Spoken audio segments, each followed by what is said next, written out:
সুপ্রিয় শিক্ষার্থীরা, তোমরা এই প্রশ্নটা ভালোভাবে দেখে নাও। এই প্রশ্নটা কোনো একটা স্কুলে আসছে। এখন এই প্রশ্নটা হুবহু তোমার স্কুলে আসতে পারে, আবার নাও আসতে পারে। আবার দেখা যায় কি 60 থেকে 70%, 80% কিংবা 90%ও কমন আসতে পারে। আমরা প্রতিদিন এরকম প্রশ্নগুলো দেখব। এর ফলে তোমাদের পরীক্ষায়ও কমন পড়বে।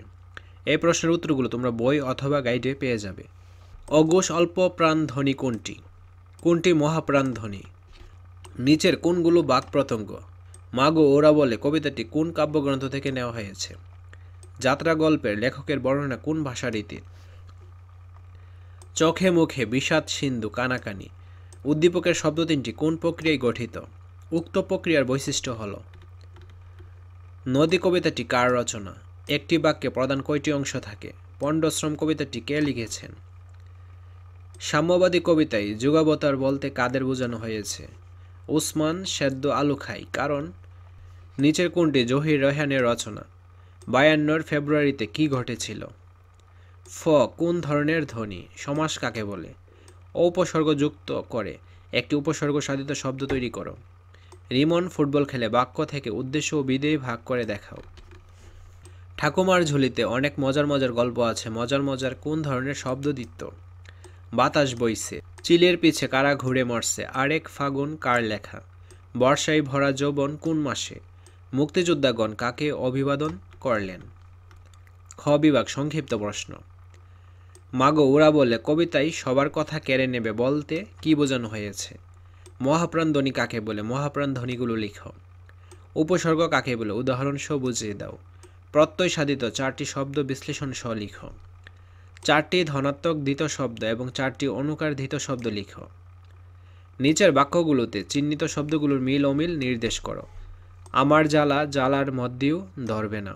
টিকার প্রয়োজনীয়তা নিয়ে টিকা লিখো। পণ্ডশ্রম কবিতার বক্তব্যের বিষয় লিখো। সাম্যবাদী কবিতায় কবি কি বলেছেন?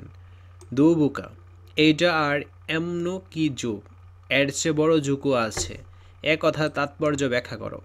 এই হৃদয়ের চেয়ে বড় কোনো মন্দির কাবা নাই বলতে কবি কি বুঝিয়েছেন? তো এই প্রশ্নগুলোর অ্যান্সার তোমরা বই অথবা গাইডে পেয়ে যাবা। প্রত্যেক স্কুলের প্রশ্ন প্রত্যেক স্কুলের টিচারাই করবে। গ বিভাগ রচনামূলক প্রশ্ন দৃশ্যপটবিহীন। যে কোনো 3টি প্রশ্নের উত্তর দাও। নিচের কোন শব্দগুলো উপসর্গ সাধিত শব্দ? নিচের বাক্যগুলোতে কোন ধরনের শব্দদিত ব্যবহার হয়েছে কারণ সহ লিখো। আমার জ্বর জ্বর লাগছে, এ বয়সে মন উড়ু উড়ু হয় স্বাভাবিক। তাকে চোখে চোখে রাখো, অন্ধকারে বিড়াল চোখ জল জল করে। রোজ রোজ বকা খেতে কার ভালো লাগে?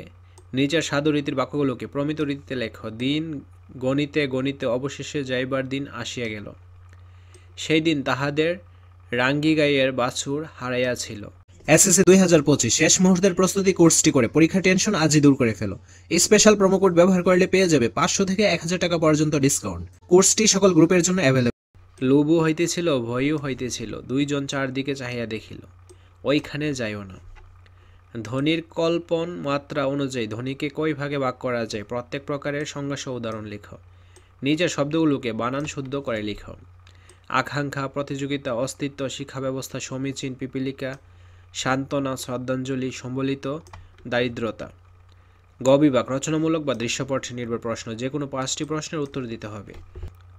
2024 সালে দক্ষিণাঞ্চলের বন্যায় এক সম্প্রীতিময় চিত্র ফুটে উঠেছে সারা বাংলাদেশে। বর্ণাত্মদের সাহায্যের জন্য মানুষ ধর্মবর্ণ নির্বিশেষে একাকার হয়ে গেছে। প্রীতম দাস, আব্দুর রাহিম 2 বন্ধু তাদের মাটির ব্যাংক ভেঙে তাদের জমানো টাকা মসজিদে কমিটির ত্রাণ ফান্ডারে জমা দিয়ে যায়। দুর্গাপূজায় হিন্দুদের পূজা মণ্ডপ পাহারা দিয়েছিল মুসলিম ছেলেরা। সে এক অনন্য সম্প্রীতির বাংলাদেশ। উপরের অনুচ্ছেদে সাম্যবাদী কবিতায় যে ভাবের প্রতিফলন ঘটেছে তা ব্যাখ্যা করো। অনুচ্ছেদ এবং সাম্যবাদী কবিতার কবির আকাঙ্ক্ষিত সম্প্রীতি ও ঐক্য প্রতিটি মানুষ হৃদয় লালন করলে সুন্দর সুখী সমৃদ্ধ সমাজ গড়ে উঠবে। মতামত দাও। নিচের কবিতাটি পড়ে প্রশ্নগুলোর উত্তর দাও। আজগুবি নয় সত্যিকারের কথা, ছায়ার সাথে কুস্তি করে গাত্রে হলো ব্যথা।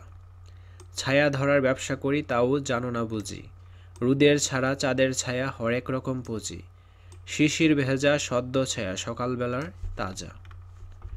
গ্রীষ্মকালে শুকনো ছাড়া ভীষণ রোদে ভাজা, চিলগুলো যায় দুপুর বেলায় আকাশপথে ঘুরে, ফাঁদ ফেলে তার ছায়ার উপর খাঁচায় রাখি পুড়ে।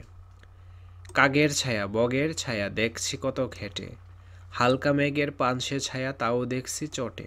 কেউ জানে না এসব কথা, কেউ বুঝে না কিছু, কেউ ঘুরে না আমার মতো ছায়ার পিছু পিছু। উপরের কবিতাংশটির সাথে পণ্ডশ্রম কবিতার সাদৃশ্য আলোচনা করো। কবিতার শেষ লাইন দুটির মূল ভাব পণ্ডশ্রম কবিতার মূল ভাবের সঙ্গে এক সূত্রে গাথা ব্যাখ্যা করো। নিচের অনুচ্ছেদটি পড়ে প্রশ্নগুলোর উত্তর দাও। হইধান নই প্রাণ এ শব্দে সারা দেশ দিশেহারা, একবার মরে ভুলে গেছে আজ মৃত্যুর ভয় তারা। কবিতাংশের হইধান নয় প্রাণ যেন যুগ গল্পের রক্ত চুইসা খাইছে, অজম করতে দিমু না যা থাকে কপালে, কথার ভাবকে নির্দেশ করে বিশ্লেষণ করো। উপরের কবিতায় কি যুগ গল্পের সমগ্র ভাব প্রতিফলিত হয়েছে তোমার উত্তরের সপক্ষে যুক্তি পেশ করো। রায়হানের পরিবার ডেমরার বাড়ি করে চলে আসে, তখন অনেক গাছপালা ছিল। বাসার ঠিকানা আত্মীয়স্বজনকে বলতে গিয়ে তারা বলতো গাড়িতে থেকেই বামের এলাকায় তাকালে 3টা তাল গাছ এক সারিতে দেখা যাবে, ওখানে পৌঁছালেই বাসা পাওয়া যাবে। এখন আর সেই তাল গাছ নেই, অনেক বাড়িঘর হওয়াতে গাছপালা নেই বললেই চলে। পুরনো কিছু বাড়িতে বড় বড় গাছ আর কিছু বাড়িতে ছাদ বাগান, এই যা গাছপালা। অনুচ্ছেদে একদিন ভোরবেলা গল্পের কোন দিকটি প্রতিফলিত হয়েছে ব্যাখ্যা করো। অনুচ্ছেদে বর্ণিত অবস্থা থেকে উত্তরণের জন্য কি কি পদক্ষেপ নেওয়া যেতে পারে। একদিন ভোরবেলা গল্পের আলোকে বিশ্লেষণ করো। নিচে অনুচ্ছেদটি পড়ে প্রশ্নগুলোর উত্তর দাও। 2024 সালের জুলাই শেষ হয়ে আগস্ট শুরু। শামিনের মা এখন বাসায়, বৈষম্য বিরোধী ছাত্র আন্দোলনের কারণে সকল শিক্ষা প্রতিষ্ঠান বন্ধ, তাই শামিন সহ ওদের পরিবারের সবাই বাসায়, বিশেষ করে মাও বাসায়। তাই ওর বন্ধুরা প্রতিদিনই আন্দোলনে যাচ্ছে, কিন্তু মায়ের অনুমতি না পাওয়ায় সে বের হতে পারে না। কিন্তু 5ই আগস্ট আর নিজেকে ধরে রাখতে পারেনি। একটা ছোট চিরকুটে লিখেছে, 7 বছরের শিশু থেকে বয়োবৃদ্ধ সবাই আন্দোলনে, আর আমি একা ঘরে কেন থাকবো মা, আমাকে মাফ করে দিও, আমাদের জন্য দোয়া করো। মাকে লেখা শামিনের চিরকুট পড়ে তোমার অনুভূতি কি বর্ণনা করো। অনুচ্ছেদে বর্ণিত অবস্থার সাথে সময়ের প্রয়োজনে গল্পের কাহিনীর সাথে কতটা সাদৃশ্যপূর্ণ বর্ণনা করো। নিচের অনুচ্ছেদটি পড়ে প্রশ্নগুলোর উত্তর দাও। আশুয়ারা দেখল তার বড় বোন অনবদ্য মুখের সামনে কাগজের টুকরা ধরে বারবার বিভিন্ন বর্ণ উচ্চারণ করছে, আবার গলায় 2টি আঙ্গুল রেখেও বিভিন্ন বর্ণ উচ্চারণ করছে। 3য় শ্রেণীতে পড়া আশুয়ারা বিষয়টি বুঝতে না পেরে বোনকে জিজ্ঞেস করল, আপু তুমি কি করছো? অনবদ্য জানালো, শিশু একাডেমিতে তাদের আবৃত্তি ক্লাসে শিক্ষক বিভিন্ন ধ্বনি এভাবে উচ্চারণ করে অনুশীলন করতে বলেছেন, এতে করে উচ্চারণ সঠিক হবে। নিচের শব্দগুলো চিহ্নিত বর্ণগুলোর কল্পমাত্রা অনুযায়ী কোন প্রকার ধ্বনি তা উল্লেখ করো। প্রশ্নে কতে চিহ্নিত বর্ণগুলো বায়ুপ্রবাহ অনুযায়ী কোন প্রকার ধ্বনি তা নির্দেশ করো। তারপর 7 নম্বর উদ্দীপকটা দেখো, এইটা তোমরা দেখে নাও। তো এই হলো সম্পূর্ণ প্রশ্নটা। তো এই প্রশ্নটা তোমাদের স্কুলে হুবহু আসতে পারে, আবার কিছুটা আসতে পারে, আবার কমন নাও আসতে পারে। তোমরা জাস্ট প্র্যাকটিস পারপাসে এইটা শিখে নিও। কারণ তোমরা যখন কোনো একটা বিষয়ের পরীক্ষা দিতে চাও, তখন এর আগের দিন তোমরা কী করো, বইটা তোমরা ভালোভাবে পড়ো অথবা ইম্পর্টেন্ট কোশ্চেনগুলো ভালোভাবে পড়ো।